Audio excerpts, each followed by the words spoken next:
también el cambio climático es parte hoy día de nuestra realidad real, vamos a decir. Así que, oiga, a esta hora le quiero contar que estamos con dos amigos psicólogos. Vamos a hablar del programa Habilidades para la Vida 3. Y quiero saludar a quienes nos acompañan en el estudio cooperativa en esta mañana. El coordinador del programa Habilidades para la Vida 3, don Sebastián Celada. ¿Cómo está, Sebastián? Bienvenido al primer café de cooperativa. Buenos días a todos. Bien, bien. Aquí trabajando día a día, pero bien, contentos de estar acá y poder compartir un poco lo que hacemos. Gracias, Sebastián. Y usted viene acompañado de un colega suyo del programa, ¿no es cierto? Que es don Felipe Casanova. ¿Cómo estás, Felipe? Bienvenido. Hola Eduardo, muchas gracias por la invitación. Estoy muy bien, muy contento también de poder estar aquí para contar un poco y masificar lo que hacemos, el trabajo y la importancia de la salud mental, sobre todo. Gracias a ambos por acompañarnos. Y básicamente yo quiero comentar, ¿no es cierto? Porque ustedes van a explicarnos de qué se trata, pero aquí estamos hablando de un programa donde está involucrado la JUNAEF, la Junta Nacional de Auxilio Escolar y Becas, ¿no es cierto?, del Ministerio de Educación, pero también está la Municipalidad de Puerto Montt en la mancomunión, ¿no es cierto?, a través del Departamento de Administración de Educación Municipal, el DAEM. Y partamos, Sebastián, en tu calidad de coordinador. Ujú. Hablemos un poquito de los objetivos y el concepto general. ¿Qué es Habilidades para la Vida 3, que es la tercera versión que tenemos? Claro, tres porque estamos focalizados en la enseñanza media, digamos, y dentro de ese contexto, desde la bajada de un convenio entre JUNAEB y el DAEM, estamos presentes en todos los liceos de enseñanza media municipales de acá de la comuna de Puerto Montt. Dentro de ese contexto, nuestro objetivo, por supuesto, es atender y la prevención en salud mental de nuestros estudiantes de nuestros estudiantes con un enfoque de riesgo de factores psicosociales y cómo prevenir todo lo que pueda afectar a nuestros estudiantes para prevenir la deserción escolar principalmente y por supuesto mejorar la trayectoria educativa.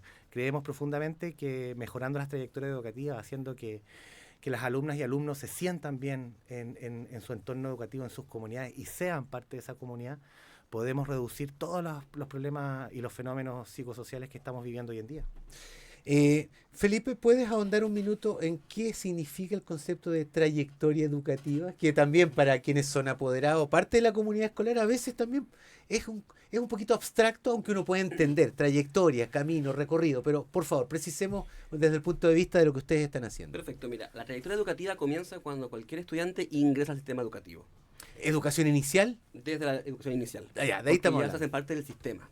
Nuestros niños comienzan en su primer sistema organizado que es su familia. Y ahí recién al llegar a educación se enfrentan a este mundo social, con estructura, con otros actores. Y la idea es que se sientan lo más protegido posible. Nosotros hemos reconocido a través de los años y de la historia, en realidad, la educación como un factor protector. Y parte de nuestro objetivo es fortalecerlo, que se mantenga de esta manera. Que en su establecimiento educacional nuestros estudiantes encuentren contención, cobijo, no solamente educación, sino que redes, un lugar donde desahogarse, donde sentirse seguros, donde encontrar ayuda. Y que ellos además, a través de los años, vayan fortaleciendo todas sus habilidades, que los preparen para un futuro que ciertamente es incierto. El mundo de los adultos no está asegurado, por decirlo de una manera. Entonces, nosotros trabajamos con las habilidades de nuestros estudiantes para que estén lo mejor posible a la hora de enfrentarse a este mundo tan incierto, confuso, caótico, estresante, podríamos decir actualmente. Sebastián, y también precisemos un poco más también cómo ustedes abordan y entran al concepto de salud mental, porque hoy día o sea, las estadísticas, los titulares hablan de un país, ¿no es cierto?, un país con un problema grave de salud mental. Sabemos también, las estadísticas grandes hablan de más mujeres que hombres en el tema, pero también cómo ustedes enfrentan o cómo entienden este concepto de salud mental e instalado, por cierto, en el espacio de los jóvenes, estudiantes. Sí, claro, efectivamente se ha hecho muy relevante la salud mental en la actualidad. Estamos teniendo fenómenos tremendamente complejos en nuestros estudiantes que buscamos reducirlo a través de la prevención, a través de espacios de encuentro. Primero tenemos un enfoque promocional, donde abordamos diversas temáticas que de alguna manera están estructuradas, pero también emergen en el día a día, ¿no es cierto? Dentro de ese contexto abordamos temáticas como autoestima, prevención de consumo de drogas, sexualidad, afectividad. Y por supuesto también tenemos un enfoque especializado donde a través de herramientas que nosotros le aplicamos a los alumnos en primero medio, podemos después, posteriormente, durante el segundo medio, realizar talleres especializados y focalizados para apoyar a los estudiantes en las partes que estén más bajitas, digamos, y que no son siempre conductuales. A veces son espacios donde hay fenómenos de autoestima disminuida o sentimientos o emociones de las alumnas y alumnos que no se sienten parte de las comunidades. Entonces, favorecer esos espacios donde ellos puedan sentirse acogidos y puedan abrir estos espacios, fomentan su propia inclusión y poder estar más presentes dentro de su aula y hacerlo significativo. Como decía Felipe, son espacios seguros donde ellos deben estar tranquilos, felices para aprender primeramente, pero también para hacer redes y hacer amigos y estar contentos y estar tranquilos durante la gran parte de su día. Es innegable, ¿no es cierto?, que el estudiante que volvió de la pandemia, vamos a decir, el estudiante en genérico, los y las estudiantes que volvieron de la pandemia, o sea, hay una diversidad de casos. Además están los que partieron la educación en pandemia y hay otros que tuvieron que terminarla en pandemia. Sin embargo, como sea, la pospandemia ha sido compleja y en ese sentido la necesidad de estos recursos educativos, de estos programas. Me gustó mucho el tema de que hay una retroalimentación. Esto no es que no vino un genio, un especialista que propuso algo. Siempre hay diagnóstico, Felipe, ¿no? Sí. Y en ese sentido, hoy día, en la realidad que ustedes están viviendo acá en la capital regional, que algunos conceptos claves que los niños y niñas, estudiantes, jóvenes, les están diciendo, les están escribiendo, les están avisando. ¿Cuáles serían? ¿Por dónde va la cosa? Mira, tú tocaste un tema súper importante y es la pandemia. La pandemia trajo consigo a nuestro diagnóstico, también profesional y a través de nuestra experiencia, muy importante con respecto a las habilidades, sobre todo emocionales. Hemos tenido varios fenómenos emergentes. Ya creo que todos quienes nos escuchan saben que hay mucha violencia, no solamente en las calles, sino que también dentro de nuestros establecimientos, y eso rompe un poco lo que decimos nosotros de espacio seguro.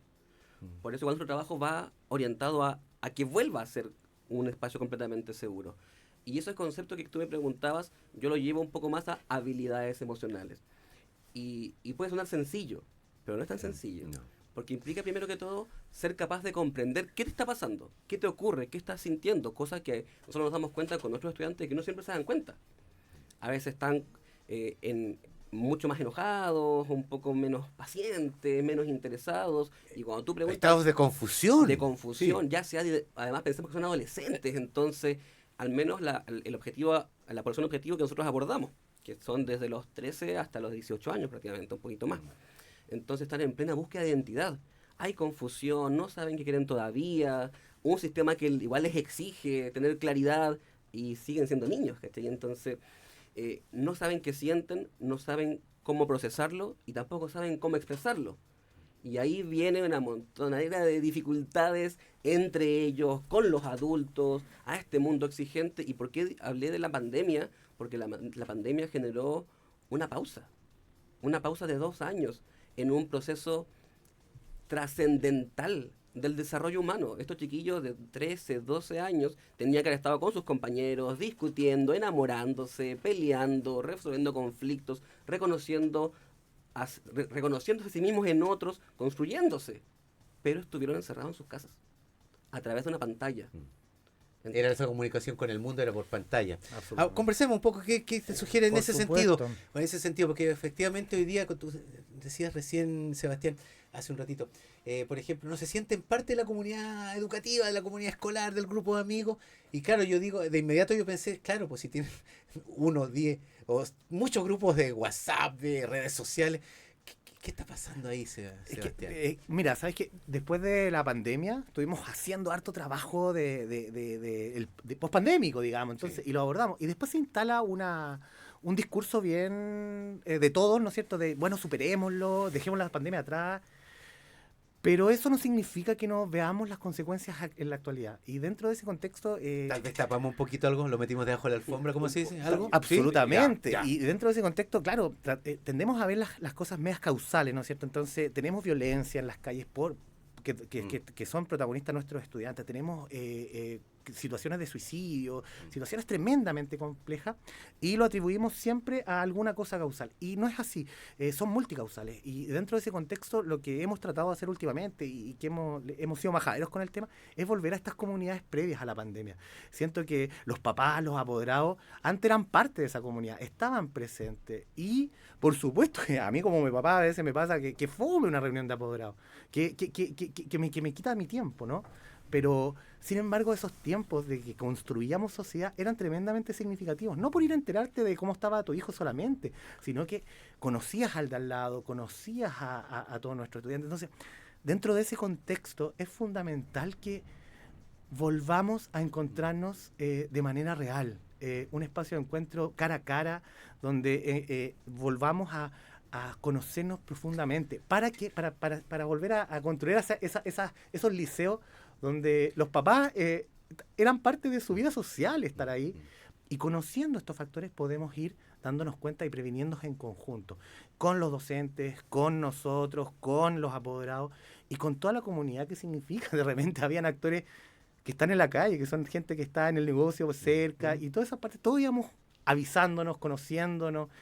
Eso nos falta, eso, reencontrarnos de alguna manera para que todos estos fenómenos que son tan diversos, como ya te decía, o sea, tenemos por un lado la violencia, tenemos el suicidio, tenemos el terrible problema de las pantallas en nuestros adolescentes, que están mermando su calidad de vida y que están de alguna manera mitigando sus trayectorias, su vida, y eso no puede seguir así. Yo creo que debemos desde ya empezar a activar estas redes. Estaba pensando efectivamente cómo perdieron protagonismo los centros de apoderados después de la pandemia. También llegaron debilitados, todos llegamos con menos músculo porque estuvimos en casa tanto tiempo que parece que la musculatura también se nos afectó, ¿cierto? Atrofiado. Nos costó saludar de vuelta, todo. Estuvimos tanto tiempo saludándonos. ¿Se acuerdan que se inventó el primero era el codo, sí. Después era el puñito?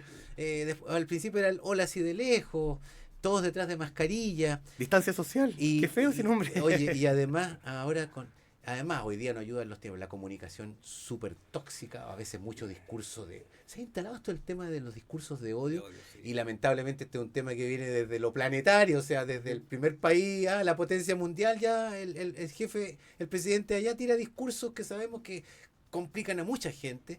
No es la idea entrar en política, pero decir comparativamente en la política, en las relaciones sociales, en el mundo de la economía, hay mucho de eso. Todos estamos absorbiendo, parece, Felipe, y también ahí es problemático. Oye, ¿qué están haciendo? Concretamente, ¿cómo se lleva adelante el programa Habilidades para la Vida en los liceos? Mira, voy a partir diciendo que, como dijo Sebastián anteriormente, somos promocionales y preventivos. ¿Pero por qué esta es nuestra orientación?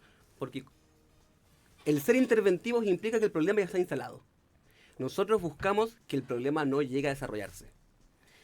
A veces este enfoque entrega menos evidencias, porque es mucho más fácil decir evité 10 peleas, o sea, resolví 10 peleas, sí, que evité que ocurran. Justamente. ¿Me entiendes?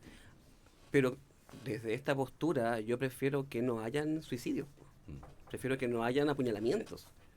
Entonces, desde ahí nuestro enfoque. Nosotros trabajamos, como dijo Sebastián anteriormente, aplicamos herramientas, instrumentos de detección de riesgo.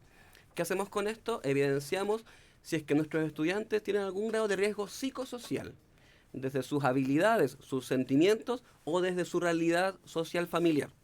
Importante. Justamente. Redes de apoyo siempre. Cuando identificamos estos riesgos, trabajamos de dos maneras. Preventivamente, de forma focalizada, con aquellos en quienes identificamos algún grado de riesgo. No significa que los chicos estén enfermos o que tengan algún problema, sino que hay un indicador que nos dice, por aquí podría desarrollarse justamente una problemática. Entonces, ¿qué hacemos? Fortalecemos. Por eso yo te repetía tanto antes, fortalecemos habilidades para que cuando aparezca el problema, sepan cómo resolverlo. Tenga cajita de herramientas. Cuando yo me peleé con ese otro niño porque le gusta mi polola, por ejemplo, no piensen en apuñalarlo. Claro. ¿Me entiendes? Sí. Tenga recursos lingüísticos, comunicacionales, por último, para equivocada o de mala manera desahogarme hablando. ¿Me entiendes? Y no agarrándonos a combo. Por otro lado, a nivel promocional, para cerrarte el punto, también acercamos información desde la psicología y desde todo el ámbito psicosocial a nuestras comunidades. Profesores, apoderados, directivos, estudiantes, y también trabajamos con redes CEFAM, Carabineros, con todos quienes hacen un aporte a las comunidades educativas. Acercamos información. Nosotros hablamos hace poco con nuestros colegas sobre la baja importante en el embarazo adolescente. Y Que eso se comenta poco, no son muy titulares. poco, y es súper Claro, importante. claro. Nosotros teníamos muchas niñas Tremendo. embarazadas Lo superamos. y niños padres en todos nuestros liceos. Sí. Y hay liceos en cero. ¿Me entiendes? O sea, Y eso es promoción, prevención y esa también es una noticia. intervención. A mí me gusta, esa es una noticia, lo digo como periodista, y es una buena noticia. po. ¿Cómo lo hacemos? Informando métodos anticonceptivos, trabajando en sexualidad, en afectividad. Claro. Y claro, tomó tiempo, por supuesto que tomó tiempo, pero estamos así ahora. Oiga, Sebastián, todo esto que comenta Felipe también, la retroalimentación con los papás de los estudiantes. Hay persuasión, porque hoy día también han salido los últimos días titulares, ¿no es cierto?, que la educación pública en Puerto Montt, que hay baja de matrícula, que hay que sacar horas docentes, la angustia propia de los docentes y los asistentes de la educación, sin duda. Y ahí hay pero resulta que estoy viendo que en la educación pública es donde están estos programas que a veces no están en el mundo de la educación privada. Lo digo con mucho respeto. Yo sé que hay colegios y colegios, pero sí en la educación pública se hace un esfuerzo mancomunado. ¿Cómo es la respuesta de los adultos, los apoderados, básicamente, mamá y papá frente a ello? Oye, agradezco profundamente la pregunta porque es lo que nos está pasando hoy en día, como te comentaba. Tratamos de hacer que sea más atractivo, tratamos de que nuestra oferta, de que la oferta de los liceos tienen que volver a reencantar, ¿no es cierto?, a la comunidad para que vuelvan. Pero también es un desafío el incorporar a los papás y a las mamás porque es rápido, la vorágine de la vida es muy, muy rápida, ¿no? Y no tenemos mucho tiempo. Por eso te comentaba recién. Lo decía un cantautor cubano, el tiempo pasa, nos vamos poniendo Bueno, viejos. absolutamente. Y de todas maneras, como te decía, ojalá hubiera más espacios de esparcimiento y las dinámicas sociales, pero los papás antes iban a las reuniones de apoderados y era un espacio de interacción social, donde tú podías conocer otra realidad, hacías amigos incluso. Y eso lo hemos ido retrocediendo. Y eso ha impactado profundamente también en la educación de nuestros estudiantes. El encantar a que los apoderados validen y valoren los espacios de encuentro, hoy en la actualidad es fundamental, porque como te lo mencionaba, o sea, necesitamos saber qué está pasando con nuestros estudiantes. De pronto, si tu hijo, si tu hija es un estudiante que más bien está encerrado en la pieza, que no te genera tantos problemas y tú sientes que a lo mejor no está en la calle donde están pasando tantas cosas violentas, ¿no? Tú te quedas tranquilo. Pero no sabís qué está pasando en la pantalla, no sabís qué están viviendo, ¿no? Entonces, es fundamental que los adultos, por una parte, olvidemos esta visión adultocentrista, ¿no es cierto?, que nosotros tenemos que decir todo lo que hace nuestro estudiante. Claro. Yo tengo la razón y tú tienes que aprender de mí, ¿no? Por supuesto. Como yo te digo es... Escuchémoslo, pero también hacernos responsables y ser más partícipes de la educación, porque te insisto, o sea... No basta el grupo WhatsApp de apoderados. No basta. Lo digo yo también, que estoy en un grupo Sí. y ahí se clama, pero a veces como que falta el otro... No van a la reunión, se quedan en el grupo WhatsApp, no sé. Por supuesto, entonces es difícil traerlos a todos, por supuesto, y entendemos, o sea, hay mucho trabajo, quiero descansar incluso, y es muy válido, pero como cuando estos espacios, estas comunidades eran atractivas, cuando uno no iba con esta cara de pucha, tengo que ir a una reunión de apoderados, sino que, oye, qué entretenido, se hacían convivencia, o sea, era un espacio donde, como te insisto, o sea, uno no solo conversaba de tu hijo, conversaba de lo que estás viviendo tú, y ves a un otro que también está teniendo los mismos problemas que tú, y ha tenido otras soluciones, podemos aún más apuntar a lo que estamos nosotros haciendo. O sea, no puede ser la pega de uno solo, tiene que ser la pega de todo para que nuestros adolescentes estén mejor. Pero déjame también decirte que hay una parte positiva. O sea, vemos en redes sociales todos los días mucha violencia, muchas cosas que están pasando, pero también cuando tú estás ahí en la sala con estos adolescentes, son pero tremendamente... tienen opinión, piensan, son increíbles, tienen nuevas ideas, aportan. No son unos chiquillos que están solo recibiendo información, nos están aportando. Y no vemos esas cosas porque tendemos a ser fatalistas, ¿no es cierto? Vemos las cosas puras negativas en las redes. Y no, los chiquillos tienen una opinión importante. Oye, ¿para qué contarte cómo vemos el tema de la inclusión, por ejemplo? O de las orientaciones sexuales, las nuevas formas que estamos de relacionarnos. Pues. Es mucho más fácil trabajar con los estudiantes que con los apoderados. O sea, absolutamente. Ellos la tienen clara. La tienen clara y son llanos a las nuevas corrientes contemporáneas de cómo se ordena la sociedad. Son mucho más llanos. Nosotros somos los duros. Claro, los boomers, los Sí, viejatos. pues. Entonces, por eso, de pronto, y los papás también se dan cuenta, oye, mi hijo sí tiene una opinión, sí está muy interesado en lo que está pasando. Entonces, de pronto, y bueno, nosotros también hacemos mucho trabajo con los centros de estudiantes, pero yo creo que es el desafío, juntarnos y empezar a estar como de nuevo juntos y conversar. Oiga, llegó la hora, pues. Ya, nos queda un minuto. Oiga, ¿dónde alguien que está escuchando y es apoderado, es parte de una comunidad y quiere de alguna manera, ¿dónde se ubica más información del programa Habilidades? ¿Hay alguna red social, una oficina? ¿Alguien puede ir a conversar? A través de los Pregunto. liceos, Sí, estamos pregunto. en todos los A liceos. través de los liceos. Estamos en todos los liceos. Todos los hay liceos profesionales del públicos programa. de la comuna de Puerto Montt.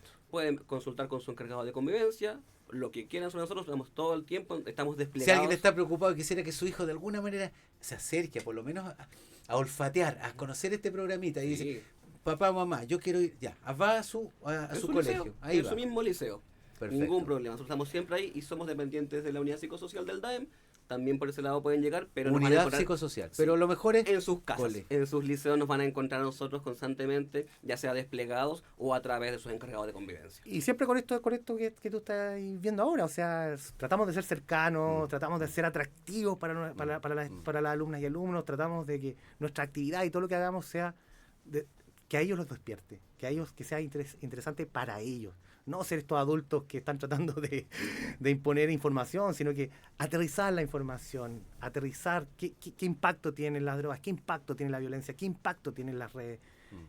Si te sientes mal, si necesitas ayuda, si has pensado en suicidio, por favor acércate, vas a encontrar con nosotros respuestas que van a ser cercanas a ti. En el propio colegio, Habilidades para la Vida 3, JUNAEF, Municipalidad de Puerto Montt, DAEM, ¿no es cierto?, detrás de esta loable iniciativa que también como medio de comunicación nos parece fantástico, son de esos titulares de las buenas noticias. Estoy formando el partido de las buenas noticias, otro partido político, así que ahí los voy a invitar.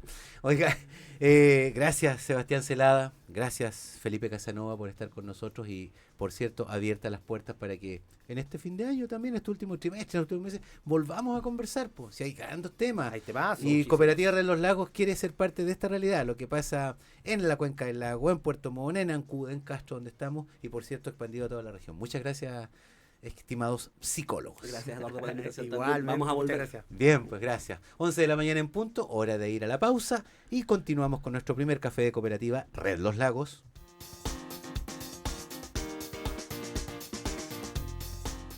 Se viene el Cyber Autofin. Si estás